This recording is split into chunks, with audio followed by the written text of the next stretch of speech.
Hello and welcome to episode number 9. Um, it's funny. I've been using my fingers to describe these episodes, and this is a new intro. And I think it's too long, but I had fun making it. And I don't know. I'll go with whatever you, the listeners, say to me. Let me see if I can get this going here. Comments. Let's see if I can get any comments. Okay. Well, we do have one comment. Chuckin' Money says, "Sup, Tom? I'll tell you what's up. Censorship is up. It's up again." But before I get to that, I am going to go into, I want to tell you about, all right, my intro and my outros. I have a different one every week. They're made by Suna, which is an AI thing. And I just thought this was kind of funny. The blue color breakdown intro that I just played, they always generate an AI image for it. For each version. And like I don't, if you do Suno, you know they make 2 different versions of the song, and you can pick the one you like, or you can have them make more, or whatever. And so the 2 images they generated to go along with the song were this. Notice the fingers. Okay, there's a ring finger missing there, or maybe it's the pinky that's missing. I'm not sure. And this.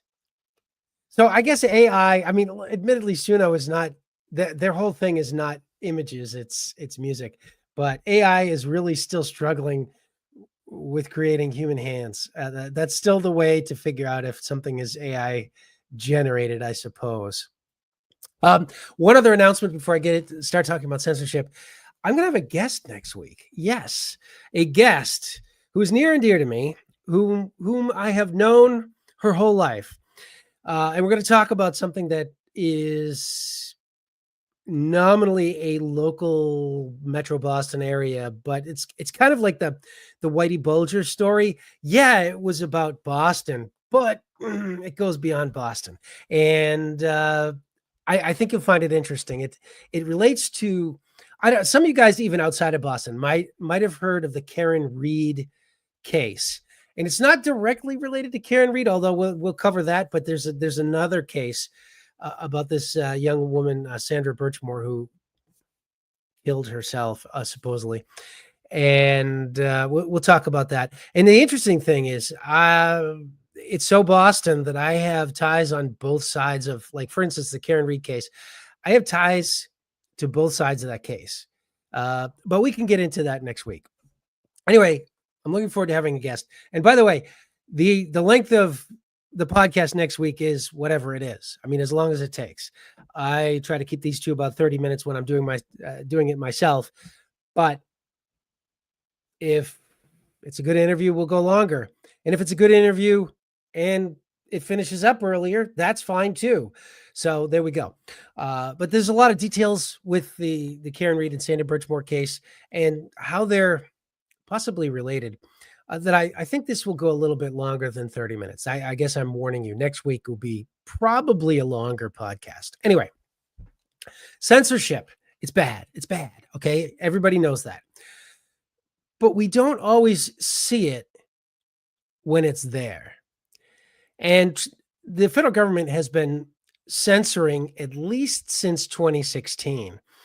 And I would argue that it's a natural outflow of the, how do I put it?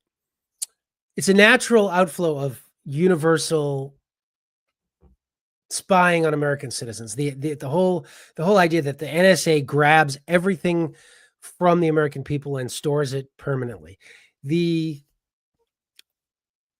What's the point of spying on Americans without a warrant and taking all their information if you don't do something with it?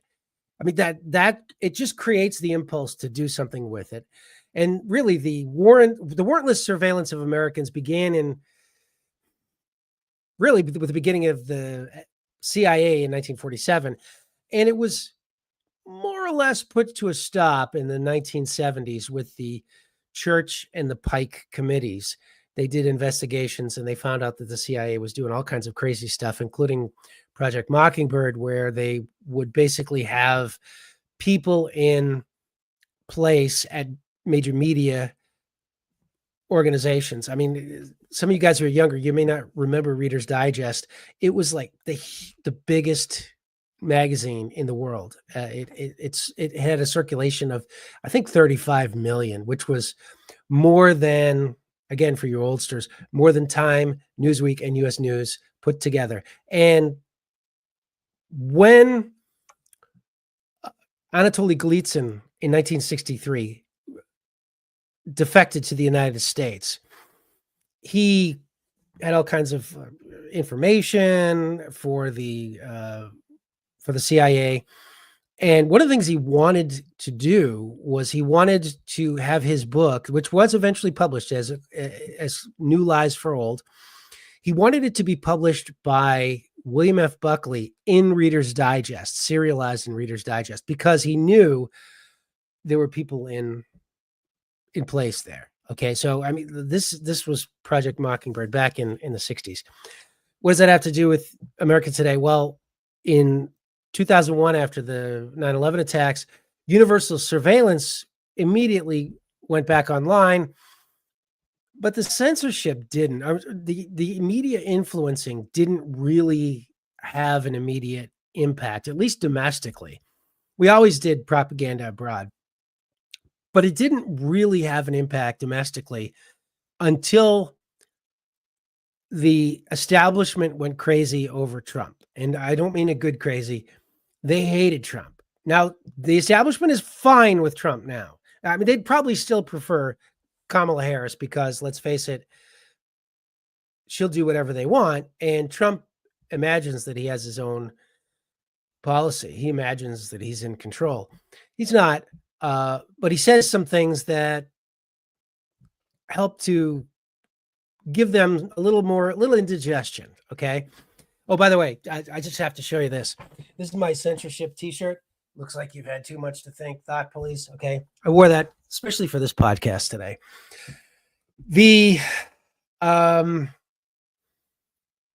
In Trump 25, they and even before Trump 25, really 2016, the deep state pulled out all the stops to prevent Trump from getting elected, and it still didn't work.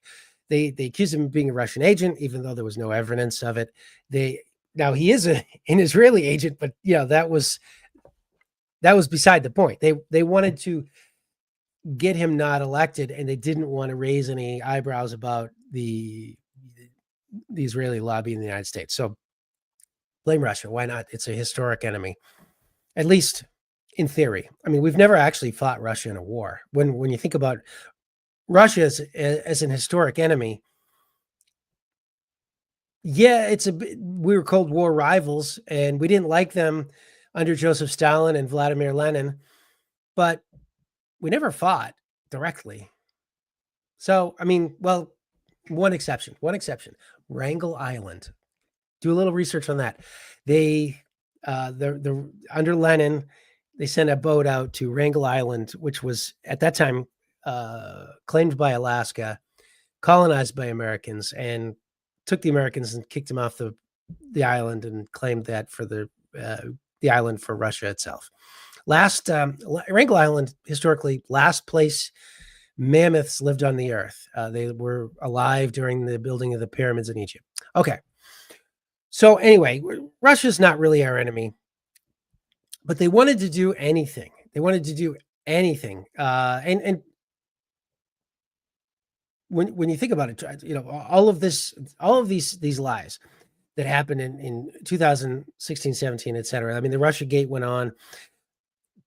In 2020, there was the Hunter Biden laptop, and the story came out that it was a fake. It was a Russian forgery, when in fact, the Hunter Biden laptop was legitimate. And it was a huge influence campaign that probably got Biden the election. And of course, in 2020, there were all of these lies, and anyone who dissented in any way by the way, there was huge censorship on social media. In 2016, in 2020, Twitter canceled Donald Trump's Twitter page, which was how we got to the presidency in the first place. The Hunter Biden laptop story was broken by the New York Post, America's oldest newspaper and New York City's third largest circulation newspaper. It was founded by Alexander Hamilton, and their story was taken down by Twitter because it was Russian disinformation, even though it wasn't Russian disinformation. And all during COVID, all of these things happened. They told you, oh, mask up with cloth masks, it'll help. Even while the CDC was publishing meta studies showing that cloth masks don't stop transmission or even curb transmission of viruses. And there was a meta study in that was published in April. I think it was either April or May of 2020 that one of my Facebook friends, Tom Mullins, pointed out. And Tom Mullen, and they just, but the advice was, oh, go wear cloth masks. It'll help. It'll help. Even though there was no scientific research to back it up. And anyone who said otherwise was censored by social media. And the same thing went for the lockdown. Same thing went for any skepticism about the shots. And as a result, in my opinion, a lot of people who did not stand to benefit from the COVID shot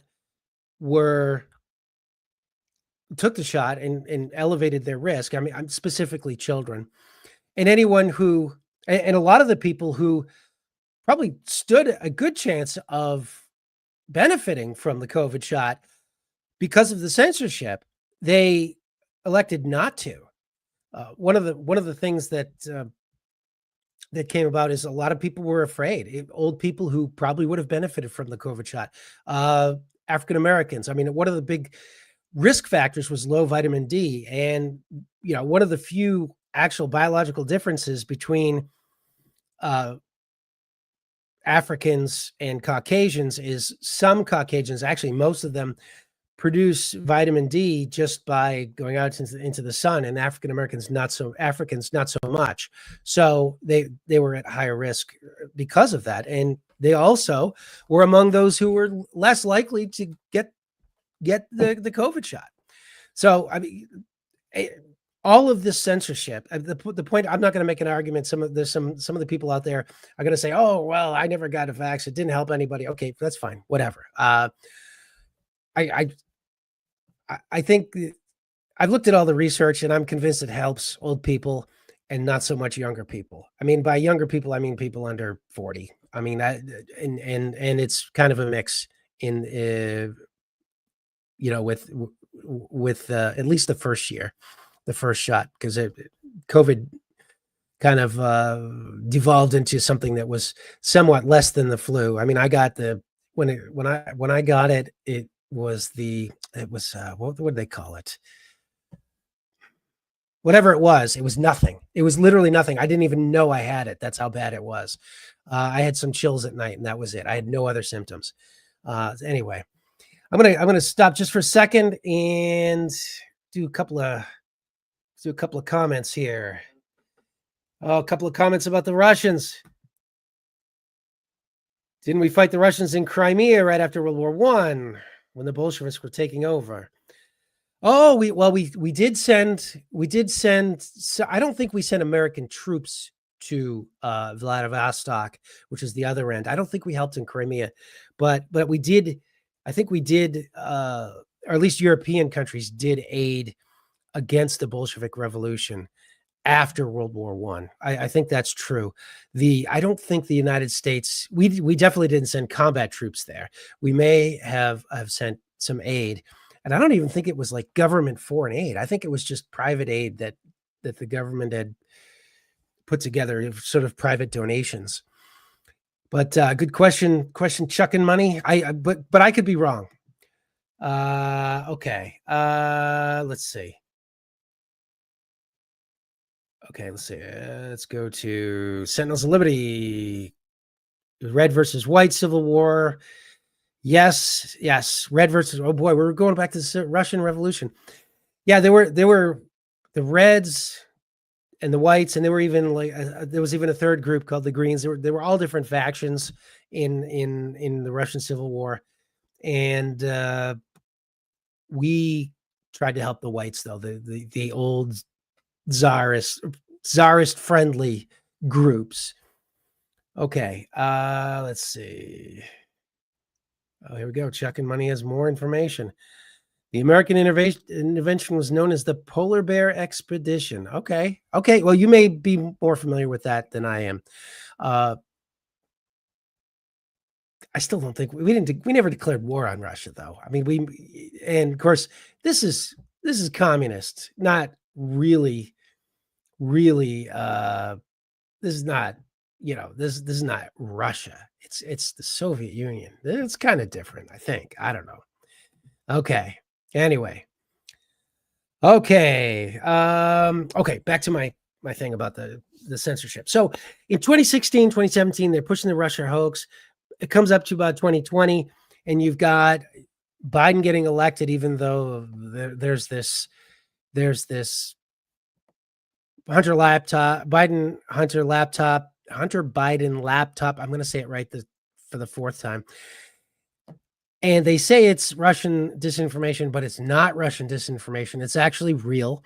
And they talk about 10% for the big guy. And the big guy is Joe Biden. I mean, let's face it. Joe Biden he got paid off by the Russians and probably the Chinese and maybe the Romanians too. Those were his foreign policy bailiwick when he was vice president.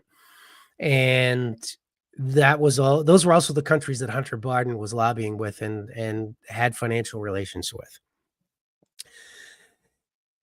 But then something unexpected happens. Of course, all of this is under the radar. Most people, if you're not on the political right, if you're not a Republican, you're thinking, well, what's censorship? There's no censorship. These are private companies. Twitter taking someone off of Twitter, that's their private choice.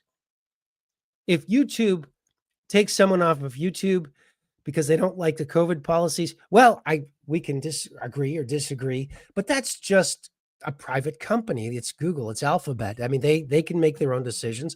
Don't you believe that private companies should be able to make their own decisions? And I suppose that's true, but I don't know. It's one of those. Here's the thing. Censorship was outsourced.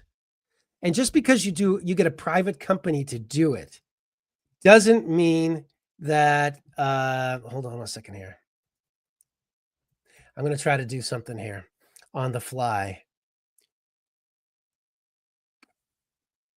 And I don't think it's going to work. I'm going to try to, let me see. It's like, it's not going to work.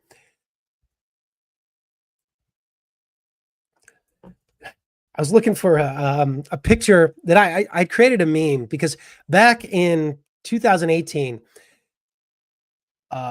Alex Jones was kicked off almost every platform in the same week. He was kicked off PayPal, YouTube, Twitter, Facebook, X. I mean, everything. He was kicked off everything.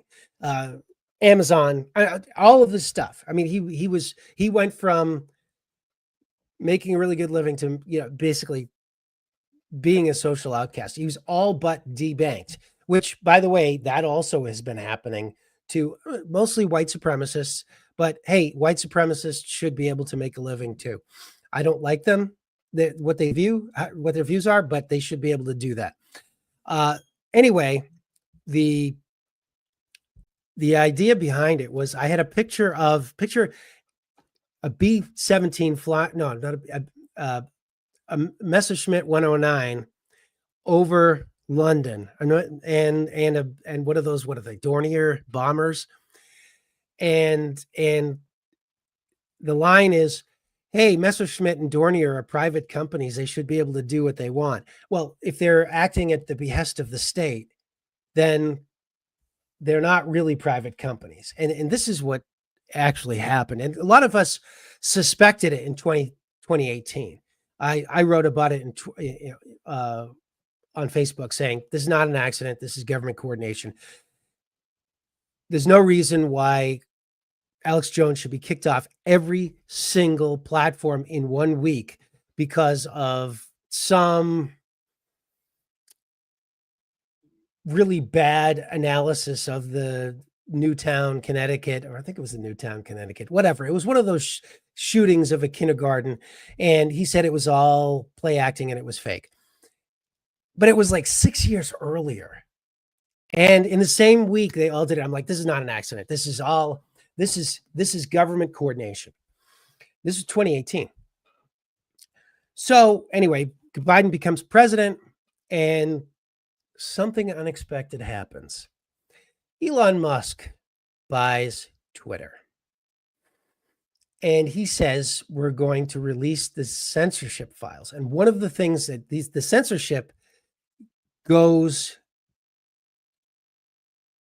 all the way to the rot of American intelligence.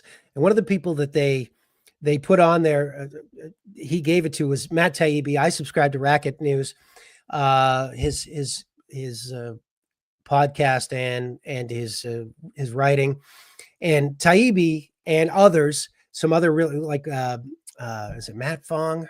Anyway, there were a bunch of other great writers that looked over the Twitter files. And one of the things that they found, a couple of things that they found that were really interesting is that, oh yeah, all right, okay, here we go. Sentinels of Liberty says, yeah, Sandy Hook, that's what it was, not Newtown. Or maybe Sandy Hook was the school in Newtown. I don't know, but whatever. Sandy Hook was the one I was referring to that Alex Jones was going crazy over.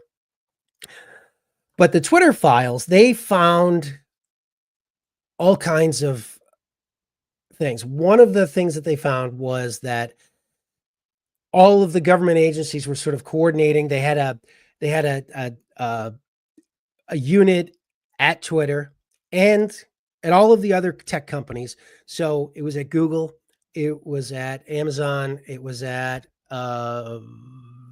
pick your tech platform. Every one of them, Twitch, whatever, and Microsoft.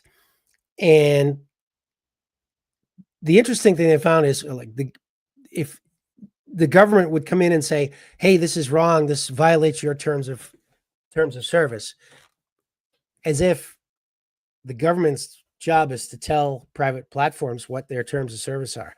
And they would more often than not, in fact, almost exclusively, they would point out truths and say they were lies rather than pointing out lies and saying they were lies. Almost exclusively. They didn't point out that the problem for them was not that people were telling lies, but that they were telling truths. Cloth masks don't work.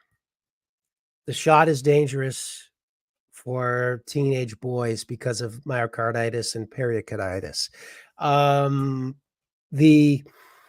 Hunter Biden laptop was real. It wasn't Russian disinformation.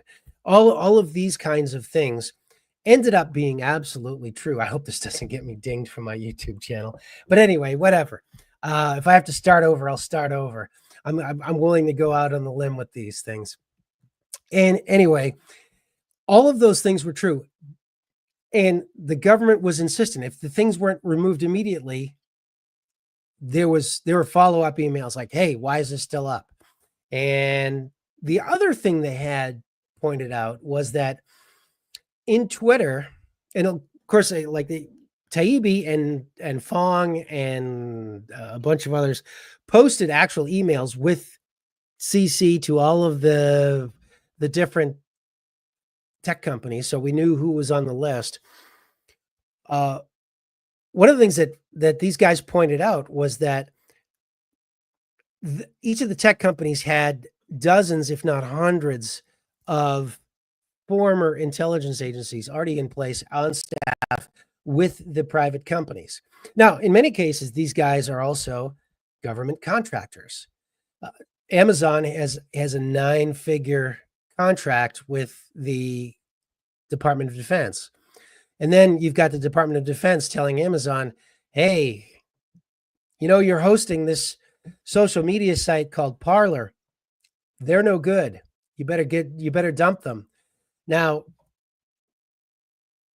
Amazon Web Service gets, I don't know, tens of thousands or whatever from this Parler, and then they get tens of billions from the Department of Defense. Which one do you think they're going to go with? Well, they got rid of Parler.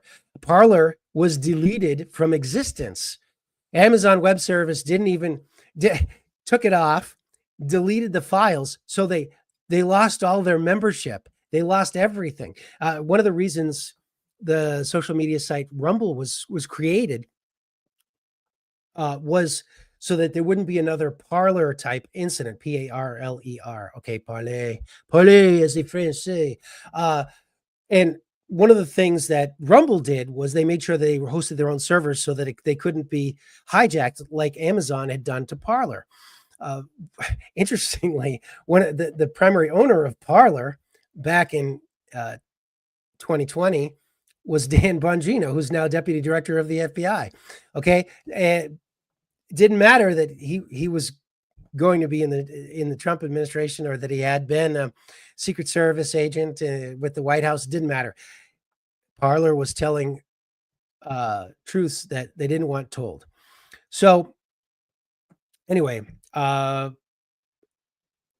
Musk did the world, not just the United States, but especially the United States and citizens of the United States, a real solid by buying Twitter and loosening up somewhat on the censorship, but mostly for releasing the Twitter files to, basically I see him as a businessman who's primarily a tax farmer.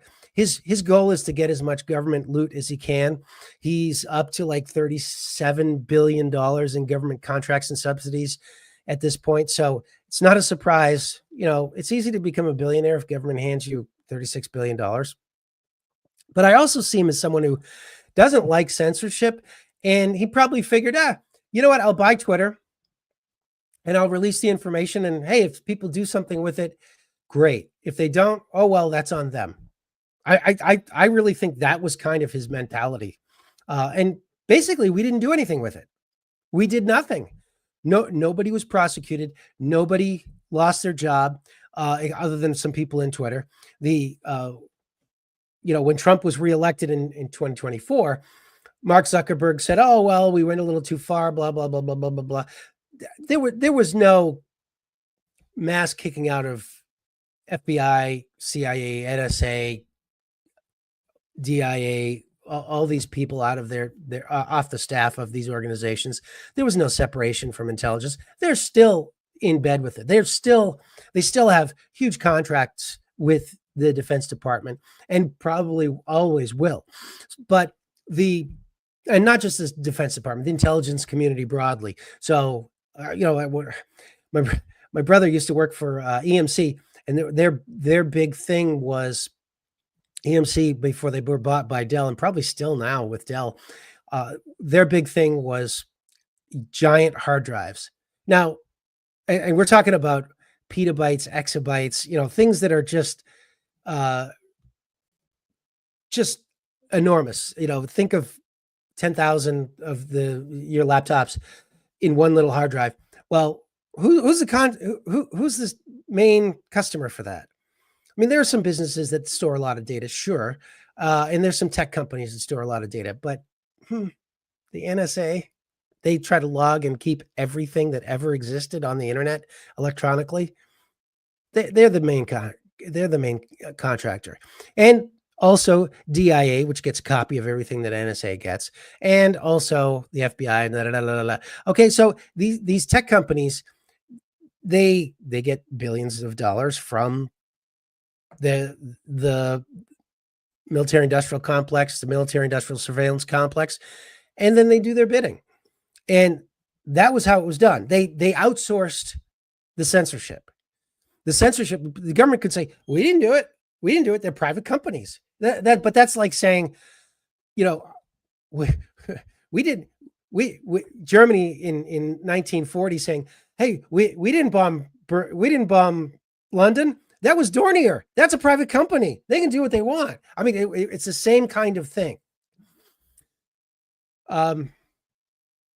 Anyway, what happened after 2024? Trump came in. He promised to end censorship.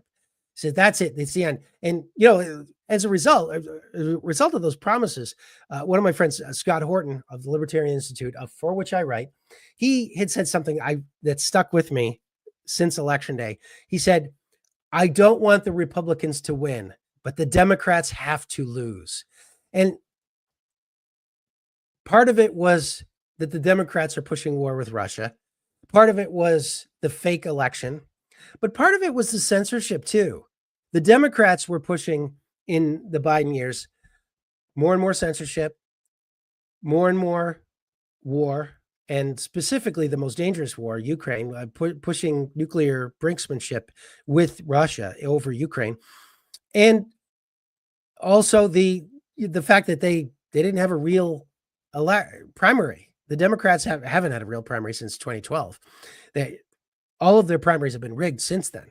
They rigged it in 2016 for Hillary Clinton. They rigged it in 2020 for Joe Biden. And then in 2024, they were going to rig it for Joe Biden, but then he debated, and then they rigged it for Kamala Harris. Okay. So what's the deal on censorship since then? Well, the deal on censorship is Trump has decided to do censorship, but just for the country he loves. And I don't mean America. I mean Israel. He has attacked universities and their right to free speech, specifically trying to crowd out any sort of Arab or Palestinian voice in universities. He's had Ramsey Ozturk, who is a graduate student at Tufts University right here in Massachusetts.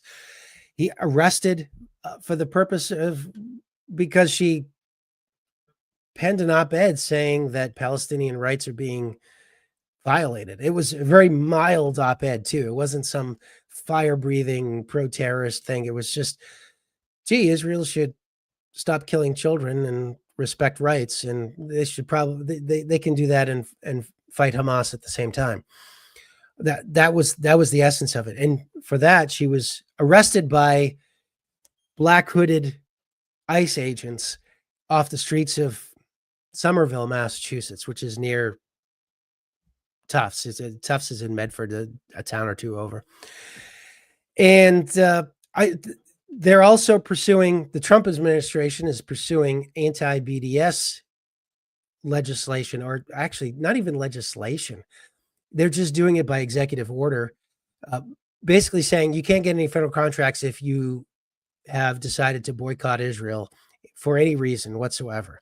Now, as Glenn Greenwald, one of my favorite podcasters, says, it's perfectly fine with Trump to say you can boycott American products. You can boycott products from Massachusetts or Texas or California. You can boycott products from Iceland. You can boycott products from Brazil. You can boycott products from Canada. You can boycott products from Mexico. You can boycott products from majority African or majority Black countries. You can boycott products from Asian countries. If the only country you can't boycott and still get a federal contract is Israel. And this is part of a longstanding policy of pushing anti-BDS legislation state by state. A lot of states will not hire someone, and people have been fired from their jobs for not signing a pledge that they won't boycott Israel under any circumstance. I mean, think about that. It's a preemptive pledge too. They don't say you can't be doing it now or in the past. You can't do it in the future. And Glenn Greenwald has covered that pretty thoroughly. I would recommend listening to Glenn Greenwald's podcast. It's a really good one, and he's primarily on Rumble, but I listen to him on Spotify, and pretty soon you'll be able to listen to me on Spotify. Okay, I am just about done. I've updated you. This is what Trump is doing. He is continuing the censorship, just in a different path.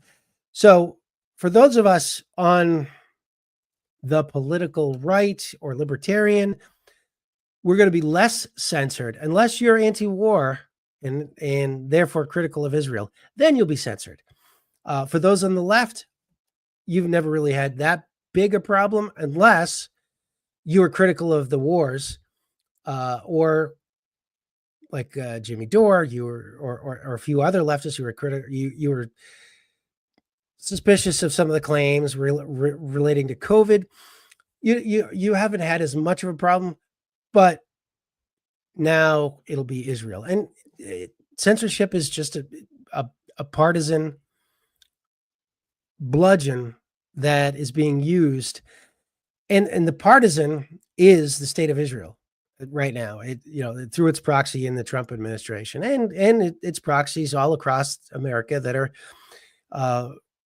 tamping down on free expression of Americans who I'm not boycotting products from Israel, but I mean, I think people who choose to should be able to. And I think you're right. Anyone should be able to. Anyone should be able to boycott anything, in my opinion. Well, I am a libertarian, so there you go. Okay, let me just see if there's any comments here. Let's see, what do we got? Glenn was so on point with that. Oh, Glenn Greenwald. Yes, he was. Glenn is one of the best. He is one of the best. All right, I think I'm about done here. I don't know how long I've gone, but it seems like it's about 30 minutes. So I'm going to wrap it up. I've got a new Suno outro for you. Hope you like it. And of course, the whole point of the outros is buy me a coffee. Send me a couple of bucks so I can, buy a studio, upgrade a little bit. The more support I get from the viewers, the more podcasts I can do. And, at some point I'll stop doing these annoying outro videos. Of course, you could always stop before the outro video, but I like the music and the lyrics. I was making pretty good. Anyway, over and out. See you next week. I will have the guest.